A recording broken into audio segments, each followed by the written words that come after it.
కొంతకాలంగా విభిన్నమైన సీరియస్ స్టోరీలను ఎంచుకున్న అల్లరి నరేష్ గారు మరోసారి తనకు బాగా కలిసొచ్చిన కామెడీ జోనర్లోకి అడుగుపెట్టారు.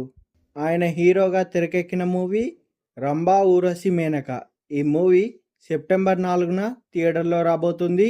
ఇప్పటికే ఫస్ట్ లుక్తో ఇంట్రెస్ట్ పెంచేసిన ఈ మూవీ టీజర్ సినిమా స్టోరీపై చాలా ఇంట్రెస్ట్ క్లూ ఇచ్చింది. అసలు భూమిపైకి దేవకన్యలు ఎందుకు వస్తారు, వారి రాకతో నరేష్ జీవితంలో ఎలాంటి గందరగోళం మొదలవుతుంది అనే అంశాలతో ఈ టీజర్ చాలా ఇంట్రెస్ట్ క్రియేట్ చేసింది. టీజర్లో ఓ మాయా పుస్తకం చుట్టూ స్టోరీ తిరుగుతున్నట్లు చూపించారు. దీని ద్వారా ఇంద్రలోకానికి ద్వారాలు తెరుచుకుంటాయని, అలా రంభా ఊర్వశి మేనకల్ని భూమిపైకి తీసుకురావచ్చని టీజర్ హింట్ ఇచ్చింది. ఈ విషయాన్ని నమ్మిన నరేష్ గారు ఏకంగా 25 ఏళ్ల పాటు దేవకన్యల కోసం ఎదురు చూస్తూ తన ప్రయత్నాలు కొనసాగిస్తూ ఉంటాడు.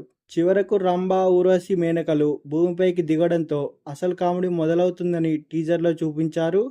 ఒక విలేజ్ వాతావరణంలోకి దేవకన్యలు ప్రవేశిస్తే ఎలాంటి అట్మాస్ఫియర్ ఎదురవుతుందనే అంశం చుట్టూ డైరెక్టర్ స్టోరీని అల్లినట్టు తెలుస్తుంది. చాలా కాలం తర్వాత నరేష్ గారు పూర్తిస్థాయి కామెడీ క్యారెక్టర్తో వస్తుండడంతో ఆడియన్స్కి నవ్వుల పండుగ వస్తున్నట్లే కనిపిస్తుంది.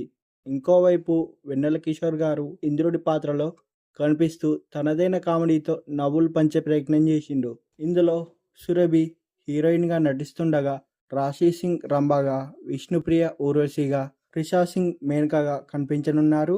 మొత్తంగా చూస్తే రంభా ఊర్వశి మేనకల్ని భూమిపైకి తీసుకురావాలనే నరేష్ ప్రయత్నం చివరకు ఎలాంటి గందరగోళానికి దారి తీసిందనేది ఈ సినిమా.